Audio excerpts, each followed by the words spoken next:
Olá, olá pessoal, bom dia, estamos de volta. Aqui é Fábio Pirajá, esse é a Memória Capixaba, nosso projeto de leitura, pesquisa e também coleção, né? Coleção de fotografias, filmes, vídeos e também documentação, acervos, né? Que a gente coleta, recolhe, escaneia, digitaliza e disponibiliza, que o mais importante de tudo é disponibilizar esse material. É uma pena que ele fique, que esse material esteja perdido por aí, em alguma gaveta, em algum baú, em algum sótão, né, por aí, e se estragando, né? Se você tem essa possibilidade, né, você acredita que na casa dos seus avós ou bisavós, ou na casa de algum parente, no interior, de repente, ou aqui mesmo, né, em Vitória, você tem algum documento importante, algum filme, fita, que você tenha visto aí, alguma lata de filme antigo, entre em contato comigo, a gente vai dar um jeito de pegar esse material e digitalizá-lo, né? Que é o mais importante é a gente transformar isso em material digital que esteja disponível para todo mundo. A nossa biblioteca está, por enquanto, no Facebook, né? A ideia é a gente tentar fazer um fundo para pegar todo esse material de pesquisa que está contido no Facebook e colocar num site, né? Um servidor, num site que fique armazenado de forma particular, né? Que a gente não fique aí às voltas com um problema da rede social de cair ou a gente tomar algum strike, né? E derrubar o canal e ficar sem esse material, perder tudo. Isso já aconteceu uma vez comigo, em duas ocasiões no Facebook, com as fotografias dos índios botocudos na região do Vale do Rio Doce, fotografias do final do século XIX, início do século XX, os índios totalmente nus, fotografados, né, completamente nus, e o Facebook entendeu que era apologia ao sexo, apologia à pornografia, alguma coisa assim. Aí tomei um strike. E depois com as fotografias da Luz del Fuego, aquela famosa atriz e bailarina capixaba, radicada no Rio de Janeiro nos anos 40 e 50, fez muitos filmes e tudo. E a Luz del Fuego, ela era famosa por se apresentar completamente nua, né? Enrolada naquelas suas cobras, né? E dançando aquelas danças exóticas e tudo, né? E a gente tomou um strike definitivo ali e o canal caiu completamente, o Memória Capixaba ficou fora do ar. Aí a gente teve que correr atrás de vários amigos, né? Até que a gente encontrou um CEO do Facebook brasileiro, que era capixaba, né? E ele restabeleceu, depois que eu fiz também várias chamadas ao Facebook, dizendo que aquilo não era apologia à pornografia nem nada. Até hoje acontece isso, gente. Eu coloquei, ano passado, umas fotografias muito interessantes do teatro capixaba, que ali no final dos anos 70, início dos anos 80, o teatro capixaba estava em alta e havia muitas peças bastante eróticas, digamos assim, e apareceram fotografias muito legais, né, de alguns atores e atrizes capixabas também no palco completamente nus. Aí tomei um strike de novo. Aí eu resolvi descentralizar, né, os locais onde eu coloco esses materiais, né? Os vídeos, por exemplo, que eu subo aqui para o YouTube, eu subo os vídeos para o Memória Capixaba e também para a minha página, meu canal no YouTube, Fábio Pirajá também. Então eu subo, né, paralelamente, para evitar um problema e perder esse material. É claro que o material também está todo guardado comigo aqui em HD, mas a gente não pode confiar, né? Esse material ele é físico, mas ao mesmo tempo não é, né? Então a gente fica com medo de perder esses vídeos e fotos e filmes e tudo, é um problema, né? Se ele é no papel, né, a gente consegue guardar, armazenar, mas é outro problema também, da traça, bicho, barata, né? Então é complicado, tem que ter uma curadoria, tem que ter alguém tomando conta sempre, gente. Por isso que é necessário que as pessoas ajudem esse tipo de iniciativa. No meu caso, por exemplo, aqui no Memória Capixaba, é uma iniciativa completamente particular, privada, é uma coisa, um gosto pessoal que eu tenho por história, por geografia, por egiptologia, arqueologia, paleontologia, são as coisas que eu gosto, né, que eu amo mesmo, né? E a gente vem armazenando esse material todo. Por exemplo, no caso aqui do meu site, que é o o radionauta, né, que é o fabiopirajá.com.br. É onde eu venho fazendo esse acervo desse material sobre história do rádio no Brasil, história do rádio no Espírito Santo, porque eu sou radialista, né?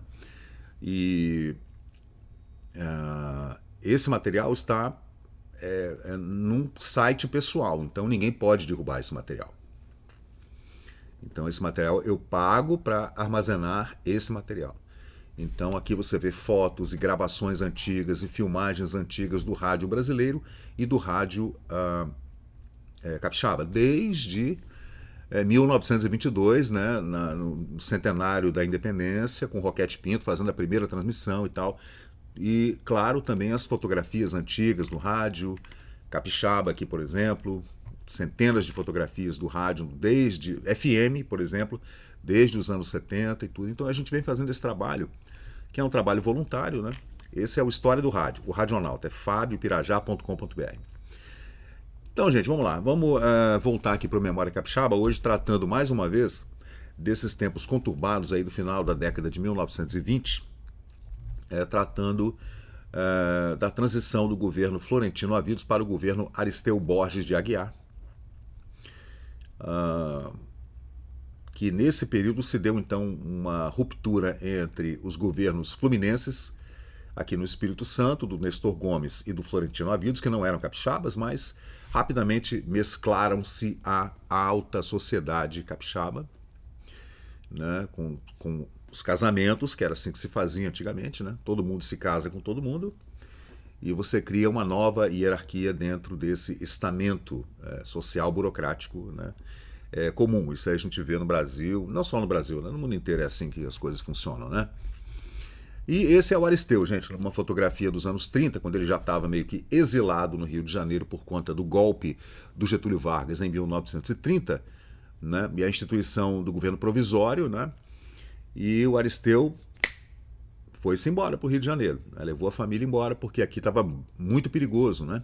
Até por conta do incidente gravíssimo, né, da Caravana Liberal de 1930, com muitas mortes aqui em frente ao Colégio do Carmo, uma batalha campal que aconteceu entre a polícia capixaba e o pessoal que estava vindo com a Caravana Liberal, percorrendo todas as cidades aqui dessa região, desde o Rio de Janeiro até a Bahia.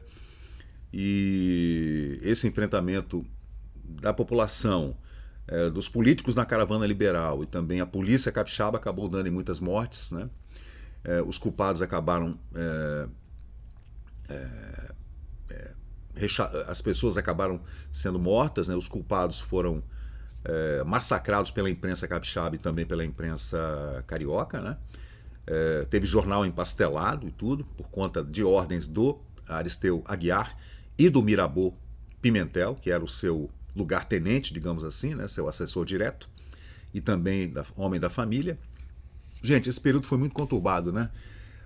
E eu fiz uma pesquisa em dois jornais, né? O jornal Crítica, que era um jornal, o nome já está dizendo, né? Um jornal carioca que pegava pesado, e também o Diário Carioca, que eram jornais de oposição. Nessa época, o presidente era o Washington Luiz, e quem estava concorrendo às eleições era o Getúlio Vargas e o Júlio Prestes. Júlio Prestes venceu, mas não assumiu.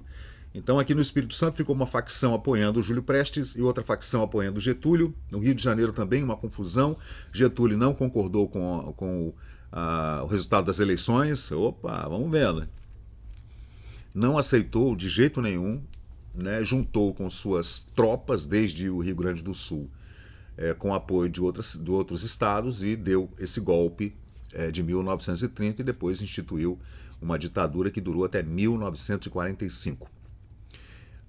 Mas no Espírito Santo, gente, a gente ainda estava vivendo uma coisa meio coronelista, eu diria, dessas famílias abastadas, que já vinham desde a época da província, trocando de poder.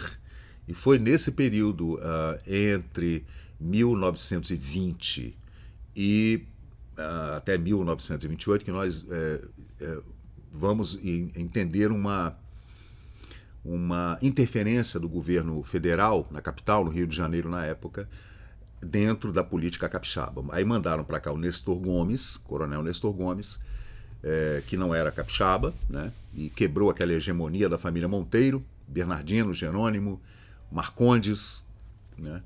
O Muniz Freire, todos capixabas, aquela hegemonia, mesmo com briga interna, aquela hegemonia foi quebrada quando o governo federal enviou para cá um presidente que não era capixaba. E em sequência do Nestor Gomes veio Florentino Avildos, que também não era capixaba, assumiu também, era engenheiro, né?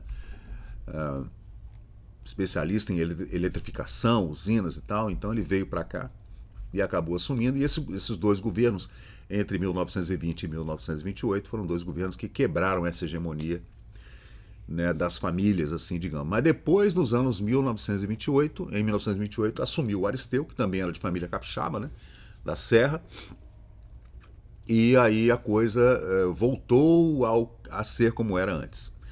Talvez aquela revolta e aquela revolução e o golpe do Getúlio Vargas tenha beneficiado a volta dessas famílias capixabas ao poder com as chaves do Palácio Anchieta. Nesse período, gente, a imprensa falava mal, mas era uma briga, gente, uma briga interminável nos jornais do Rio de Janeiro, porque o Aristeu era um cara jovem, né? Tinha 30 anos, a esposa também era uma esposa jovem, a dona Nair, bonita, e havia muita fofoca. E também o Aristeu, né, gente, colocou a família inteira para dentro do governo. Caramba, caraca, aquela sinecura, né? E aquele nepotismo que a gente fala hoje, botou a família inteira para dentro do governo. Nossa, aí os jornais, né, não perdoam. Não perdoam mesmo. Aí a gente vê aqui as matérias do jornal A Crítica, inclusive fofocas envolvendo a Miss Espírito Santo, né, gente? A gente vai ver isso depois. Os jornais da época, eles não perdoavam, tá, pessoal? Não perdoavam. Aí o jornal A Crítica, do Rio de Janeiro, diz o seguinte: assoberbado pelos seus compromissos contraídos pelos governos vorazes, com a sua receita orçada em 26 mil contos de réis, nestes tempos em que o dinheiro representa, devido à taxa vil, muitos juros, né, 1/3 do seu valor, por conta da inflação, o Espírito Santo precisava de um longo período de prudência e honestidade administrativas capaz de restaurar, pelo menos em parte, as suas finanças, né? Então havia uma inflação muito forte nessa época. O Espírito Santo tinha contraído empréstimos com o Banco Francês e o Banco Belgo-Italiano. Inclusive foram feitos empréstimos em libras, né? Na época era moeda corrente, na Europa era libra esterlina. E o Espírito Santo, com o seu orçamentozinho a sua receitinha de 26 mil, gente, aí já viu o problema, né? Precisava que um governo entrasse para sanear, diminuir o gasto público, né? Diminuir a contratação de pessoal sem necessidade, com altos salários, gastos excessivos com automóveis e gasolina. Isso é 1929, gente. Então imagina como não eram as coisas nessa época, né? E não quiseram, porém, que assim sucedessem os malfadados fatos, né, perseguidores daquela unidade federativa. Ao senhor Florentino Avildos sucedeu na presidência do infeliz Estado o doutor Aristeu de Aguiar.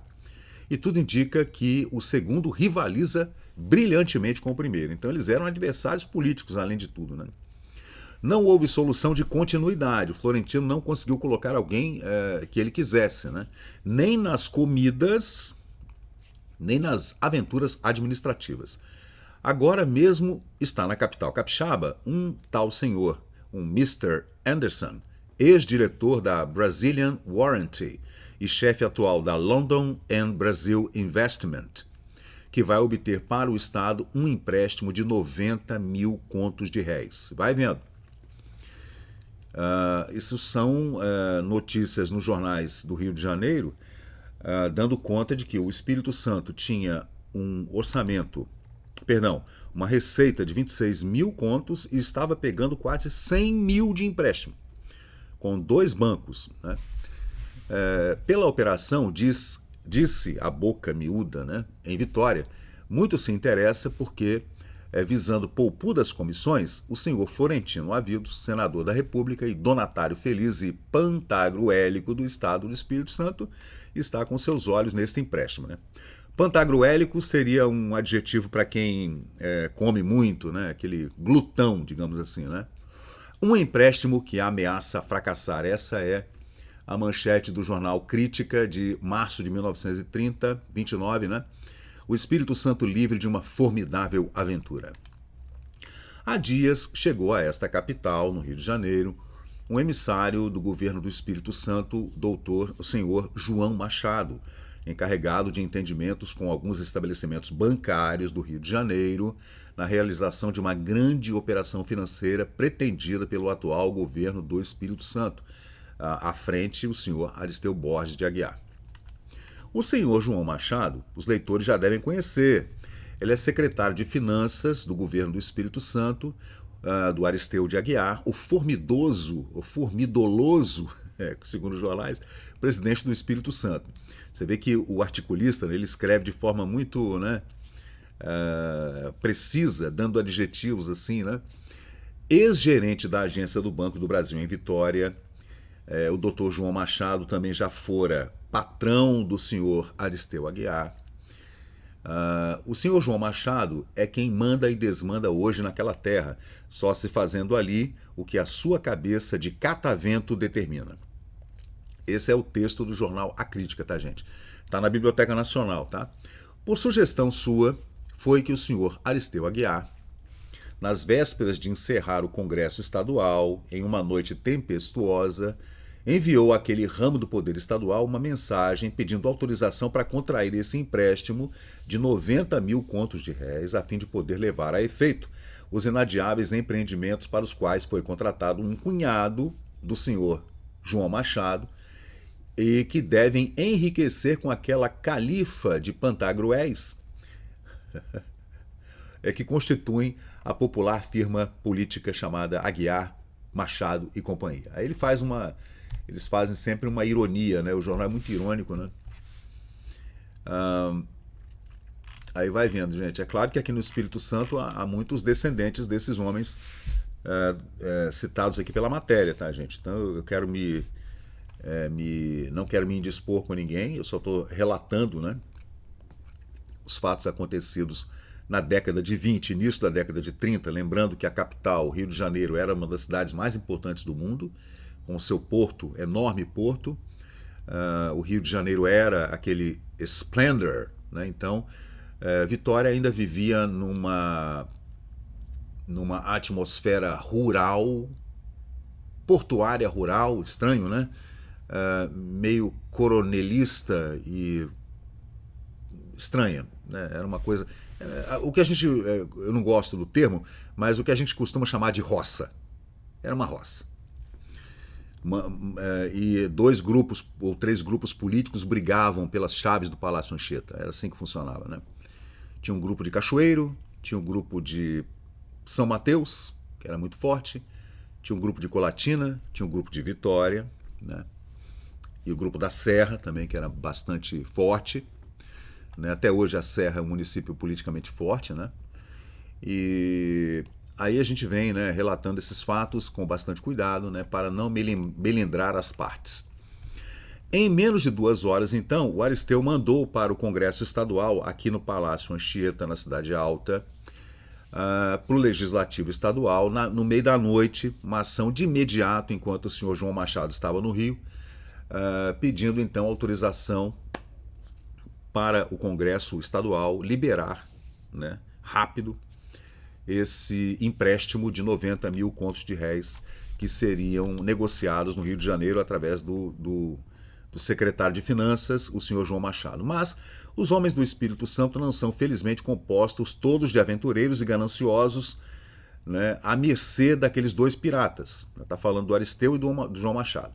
Como consequência, as figuras de responsabilidade do Estado começaram a oferecer embaraços à ligeireza do bando de piranhas que, para a satisfação dos seus desejos, não trepidaram em oferecer, como garantia, na transação, todas as rendas do Estado. Gente, vai entendendo? Então eu tenho uma receita de 26 mil contos, eu vou ao banco, pego 90 mil, receita anual, estadual, anual. Eu pego 90 mil de empréstimo e coloco todas as rendas estaduais na mão do banco. Caramba, gente. Esses eram os adversários políticos do Aristeu Aguiar, enviando essas notas ao Congresso no Rio de Janeiro, né? E os congressistas capixabas de oposição entregavam esse material, claro, como fontes aos jornalistas no Rio de Janeiro, porque lá a coisa repercutia e batia muito forte, né? Entre outras coisas fantásticas com PH que figuram no plano de melhoramentos está a construção de uma estrada de rodagem entre Vitória e Cachoeiro, zona já servida pela Leopoldina. Além do mais, bastante acidentada a estrada, circunstância que torna caríssima essa construção planejada. Aí o jornal argumenta: se já existe uma estrada de ferro entre Vitória e Cachoeiro, para o tráfego de materiais, de insumos, de produtos, né, que vêm de lá e chegam ao porto, para que fazer uma estrada de rodagem? Né? Para prová-lo, basta o fato de haver o Espírito Santo gasto uma fortuna considerável quando teve que construir o trecho da via férrea entre a capital, Vitória, e Matilde, para o que realizou com banqueiros franceses um empréstimo com as mesmas garantias agora oferecidas pelo Aristeu, das rendas do Estado, né?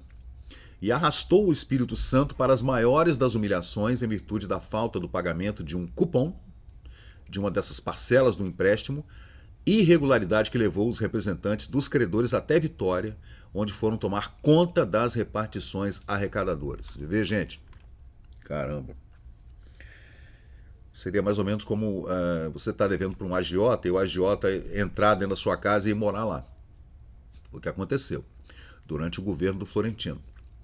É uma aventura igual o que o senhor Aristeu, assessorado pelo João Machado, e sem forças para resistir às ambições desmedidas de seu desmiolado secretário, quer o Espírito Santo novamente experimentar essa humilhação. Entretanto, as dificuldades estão sendo grandes e também intransponíveis, podendo-se, então, fracassar esse negócio do empréstimo, que só serviria para sacrificar o futuro do Estado e, é claro, os mais pobres, né, gente?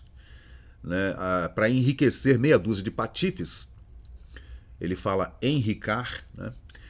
Que estão transformando aquela terra em uma feitoria dos antigos senhores do Romão.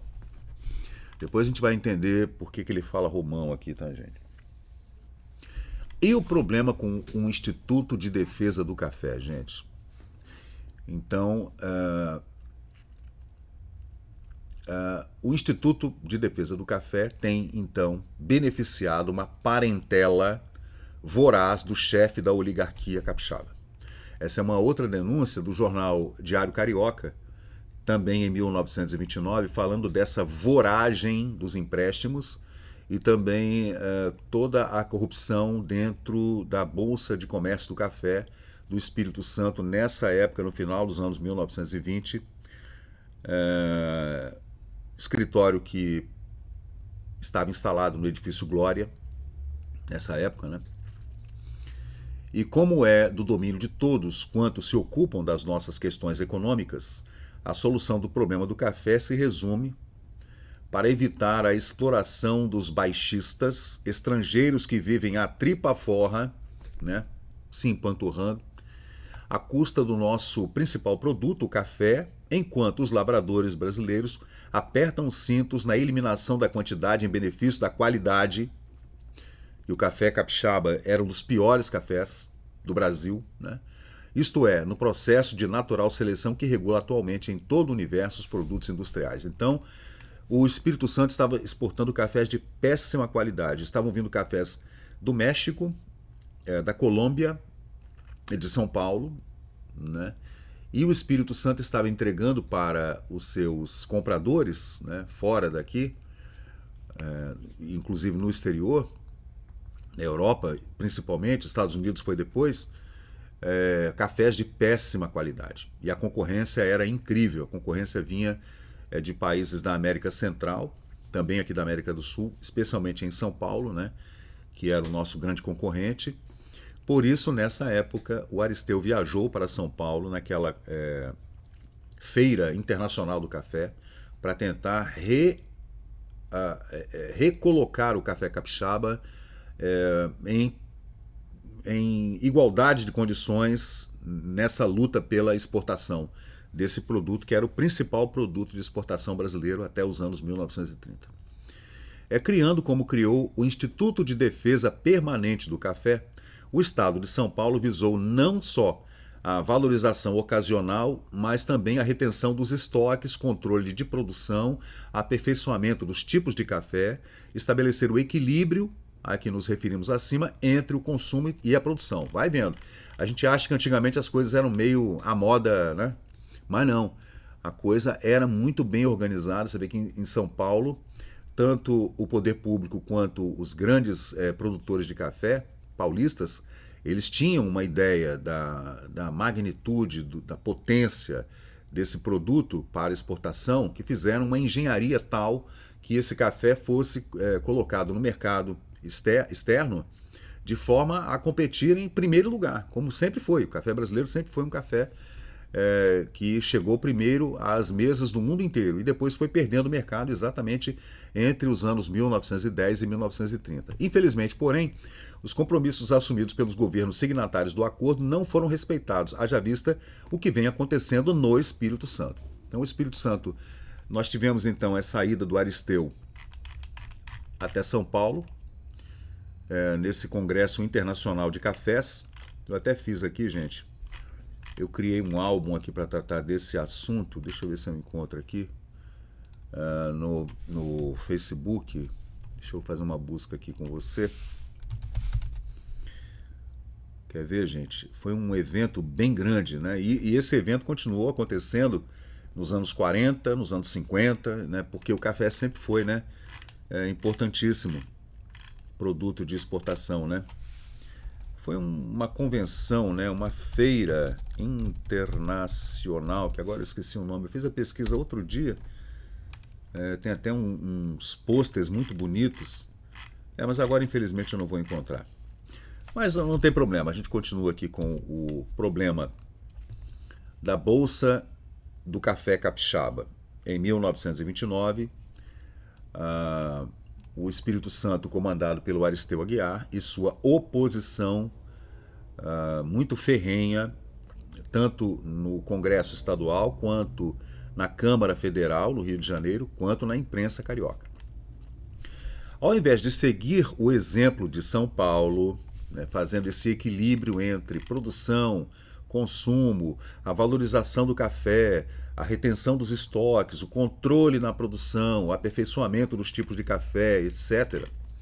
O que o Aristeu fez, né? Ele criou, então, uma bolsa, né, e transformou o Instituto de Defesa do Café, que era assim chamado aqui no Espírito Santo, num aparelho apenas para beneficiar a sua parentela voraz, um bando pantagruélico, que o soturno estadista de óculos fumados, né, o pessoal sacaneava muito ele porque ele usava esses óculos aí fumados, como se dizia, e calva luzidia, olha essa sacanagem, ele usava esses óculos aí e ainda tinha sua calva luzidia, assim como a minha, né, uma careca luzidia. Instalou em todas as posições de mando e nos departamentos, todos os departamentos da administração pública, desde o orador plagiário Mirabeau Pimentel, que o jornal chama de plagiador. Toda vez que ele subia para discursar, ele estava copiando o discurso de alguém que tinha falado antes, né? Os jornais eles são foda, né, cara? Até o pândego Dr. Djalma Hess, cuja atividade no Instituto Espírito Santense de Defesa do Café se limita a ditar relatórios bombásticos a Miss Espírito Santo, a secretária e datilógrafa. Meu Deus do céu. Cara, é foda, né? Olha a fofocaiada. É fofoca isso aí, né? Fofoca de corredor, rádio corredor, como dizia. Meu Deus. Então, diz que o Djalma Hess, ele ditava relatórios bombásticos para a Miss Espírito Santo, que era secretária na época. Gente, isso aí está nos jornais do Rio de Janeiro, eu não estou inventando nada, tá? Valendo-se da faculdade de reter os estoques, a parentela do presidente Aguiar faz os seus negócios só proporcionando saída fácil aos seus apaniguados e eminentes sócios. Tem assim o Espírito Santo e não raras vezes grandes vantagens para a exportação de cafés ordinários, chamada escória. Então, o que o governo fazia nessa época, gente? O governo, para subsidiar essa produção de café, ele comprava uma parte e estocava. E o Estado pagava essa produção, né, aos produtores rurais e estocava o café. Só que o café não pode ficar estocado para sempre. Ele estraga, tem bicho. Então, e o café de qualidade ruim era exportado. Uma escória era exportada. E uma outra parte ficava, e daí a gente não sabe o que acontecia, né? Para onde que iam esses cafés. Mas, como estavam estocados pelo Estado, né? Segundo o jornal A Crítica e o jornal Diário Carioca, essa parentela do Aguiar tomava conta desses cafés de melhor qualidade, sabe-se lá para onde que iam esses cafés, né? Segundo critério, faz com que hajam embarcados no Porto de Vitória partidas e mais partidas de café de ínfima qualidade, a escória do café, enquanto apodrecem sem direito a transporte nas estações do interior e nos armazéns regulares cafés finos, cujos proprietários não lograram cair nas graças da oligarquia capixaba. Então a denúncia havia plantações de café de alta qualidade no Espírito Santo, mas que não recebiam aquele subsídio da oligarquia, que só pagava aqueles produtores para os quais essa parentela trabalhava, né? E a reclamação de alguns outros produtores que não tinham esse benefício que vinha do Palácio Anchieta era de que o meu café é muito melhor do que essa escória que está sendo exportada e o governo está subsidiando o café de péssima qualidade, né? E o meu café está apodrecendo aqui no interior, né? Gente, declarando como dos tipos café número 2, tipo 3, tipo 4 e o Capitânia, cafés de inferior qualidade, os exportadores associados à parentela presidencial livram-se da retenção, enquanto que os outros são prejudicados. Escândalos e anedotas do Instituto Espírito Santense de Defesa do Café. Gente, ele vem falar de vários personagens que aqui eu tenho que tomar cuidado, né? Mas eu ainda vou aprofundar um pouco mais a pesquisa sobre esses desmandos, né, do Dr. Aristeu Aguiar. Aristeu era professor, tá, gente? E bom, a gente tem que ter cuidado, né? Porque essas pessoas que já faleceram há muito tempo têm milhares de parentes, né, gente? Então, inclusive eu, né? Porque eu sou também da Serra Sede, né? E, bom, aí a gente tem que entender aqui o seguinte. Eu vou falar agora, gente, que no Teatro Glória, no edifício Glória, né, funcionava o Instituto de Defesa do Café, né? Foi um aparelho criado, uma aparelhagem criada, segundo os adversários políticos do Aristeu, do Florentino, havidos, e também os jornais do Rio de Janeiro, todos os adversários políticos, né, e desafetos, né, esse instituto foi criado para beneficiar esse grupo, né? Os jornais chamavam ele de Doutor Ratão, né, o Aristeu, Doutor Ratão. Ratão, rato, de rato, né? E com a sua calva luzidia. O pessoal sacaneava muito. Mas o problema foi que o Aristeu, gente, colocou muita gente para dentro do estamento burocrático. Colocou muitos parentes, gente. Então aí eu acho que ele acabou sofrendo esse impeachment, digamos assim, né? Por ter colocado tantos apaniguados e familiares para dentro do estamento burocrático estatal capixaba. E os jornais chamam de a família imperial do Espírito Santo. Enquanto isso, eu estou pensando como é que eu vou abordar esse assunto, gente. Mas o governo Aristeu Aguiar surgiu aqui no Espírito Santo em pleno século XX como uma monarquia absoluta. Estamos vivendo, depois que este moço vaidoso assumiu a presidência do Estado, um regime de escravidão, o que se verifica pela relação que, junto a qual positiva a atmosfera pesada que asfixia o povo, é que não tem para quem apelar senão para os jornais livres e independentes que, para a felicidade do Brasil, ainda são editados no Rio de Janeiro. Então essas denúncias, elas não eram publicadas em jornais capixabas. Só eram publicadas nos jornais do Rio de Janeiro. Depois, ali pelos anos 50, é que o Espírito Santo teve jornais de oposição. Até então não, eram todos jornais da situação e situacionistas, né? Sempre passando pano, como a gente fala hoje, para os desmandos do seu governante e financiador, né? A conduta do Estado, do governo, né, tem sido tão insolente que as simpatias manifestadas por ocasião da escolha do Dr. Aristeu Aguiar transformaram-se em ódio, e isto em 6 meses de governo apenas. Vai vendo o que aconteceu. E o povo tem razão, porque não há exemplo nos fatos da política brasileira de um administrador tão desembaraçado. Imagine-se que ele entregou todas as posições públicas a irmãos e parentes, e tudo isso executado de uma desenvoltura tal que provocou a revolta, ou melhor, a repugnância nos espíritos daqueles que mais aplaudiram sua indicação como um jovem estadista que ia, né, levar o Espírito Santo para o rumo do desenvolvimento. Era um cara jovem, né? Era um garoto que assumiu a presidência. Depois daquele monte de velho, né, veio um cara jovem, né?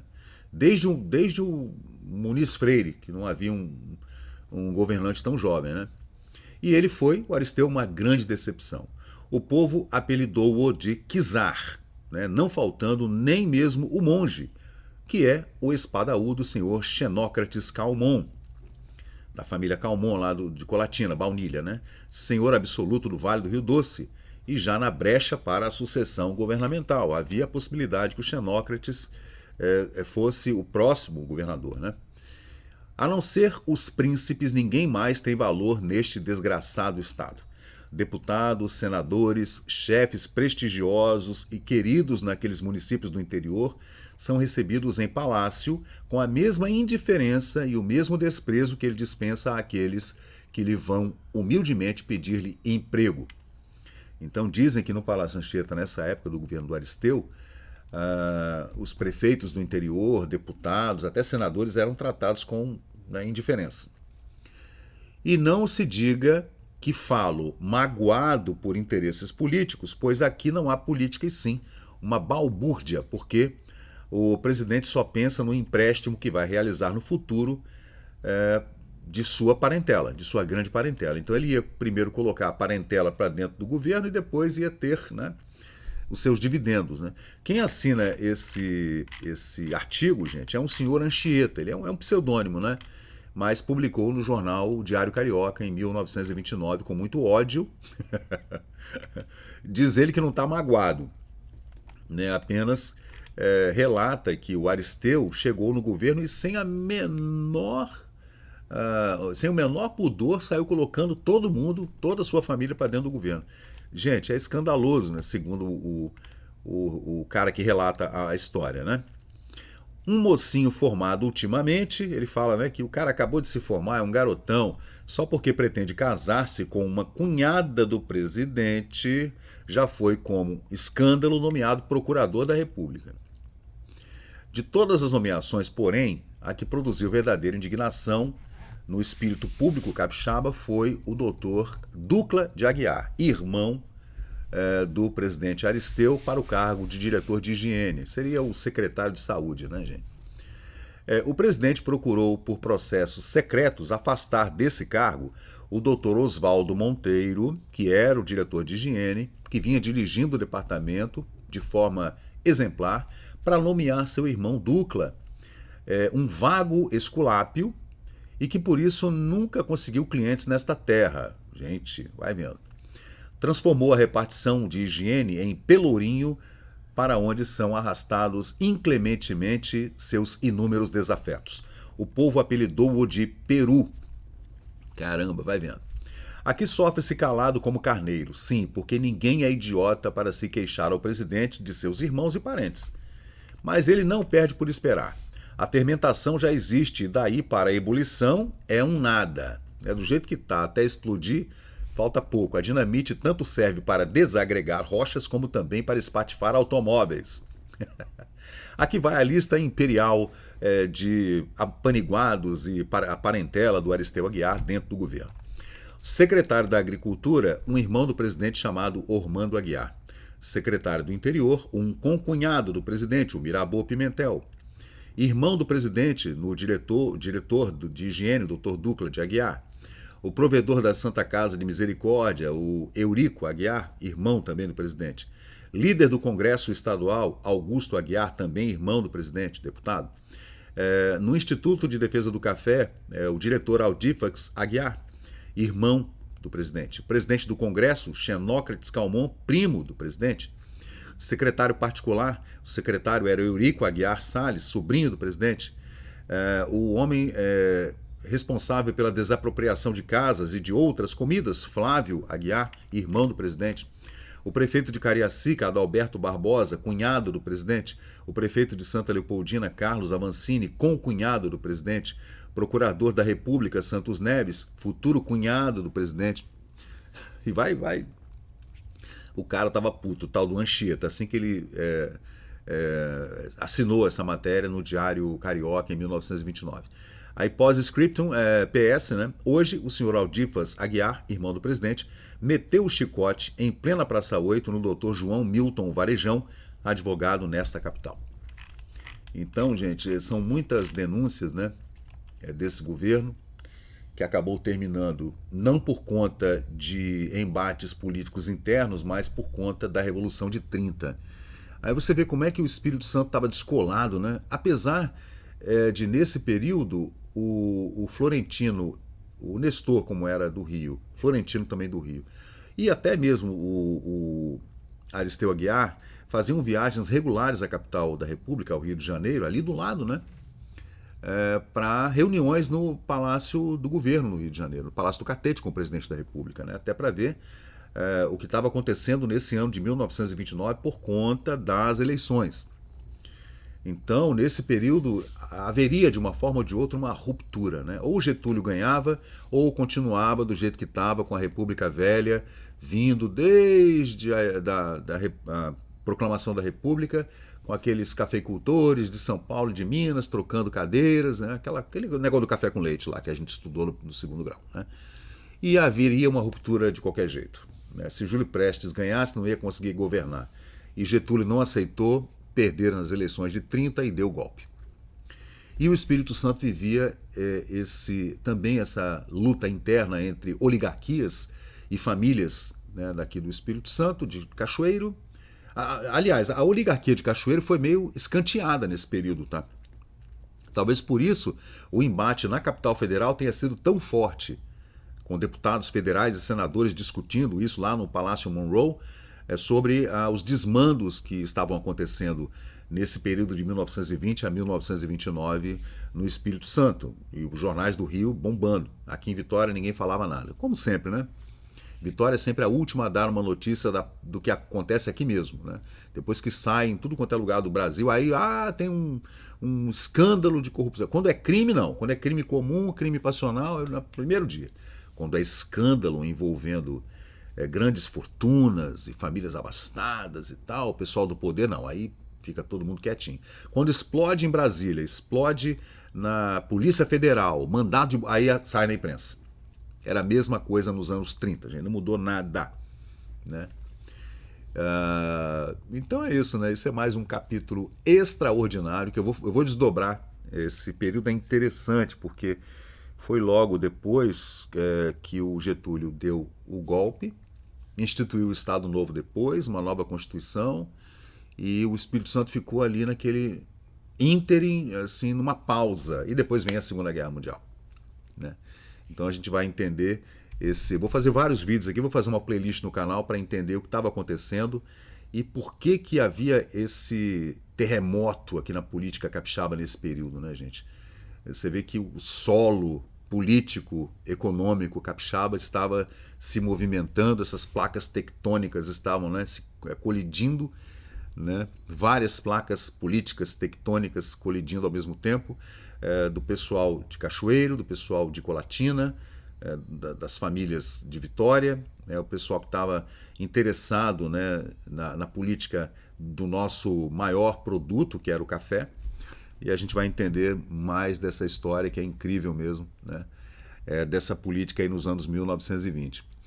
Tem um livro muito bacana sobre esse período, da professora Nara Saleto, né, que conta com detalhes também todo esse período e, claro, fazendo uma conexão direta com o que acontecia na capital federal e no resto do Brasil, né, nesse período que foi tão conturbado da política capixaba e brasileira. Então valeu, gente. Eu sou Fábio Pirajá, isso é Memória Capixaba. Bom, eu quero novamente me eximir de qualquer problema, dizendo que esses materiais estão na Biblioteca Nacional. São 2 matérias, uma do jornal A Crítica, do Rio de Janeiro, e do jornal Diário Carioca. 2 jornais que circularam entre 1928 e 1930. Depois, esses jornais, como eram jornais de oposição, Getúlio mandou fechar tudo, empastelou tudo. Porque Getúlio foi ditador cruel ditador Getúlio Vargas, né? Já fui admirador, hoje não sou mais, né? Então foi um fascista, realmente um péssimo governo. Até hoje a gente carrega nas costas esse fardo getulista terrível, só para exemplificar a consolidação das leis do trabalho que transformou o Brasil num grande fazendão, né, cheio de escravos da CLT. Eu, como libertário, sou contra abolir Ministério do Trabalho, abolir Justiça do Trabalho, acabar com essa porra. Né? E vamos deixar as pessoas trabalharem livremente, sem impostos, gente. Sem impostos, né? Então é isso, muito obrigado, gente. Vamos em frente, valeu. E chegamos ao final de mais um vídeo aqui do Memória Capixaba. E se você curtiu o conteúdo, por favor, deixe seu like, compartilhe aqui o nosso canal e inscreva-se para mais novidades. Até a próxima e muito obrigado por participar aqui do Memória Capixaba.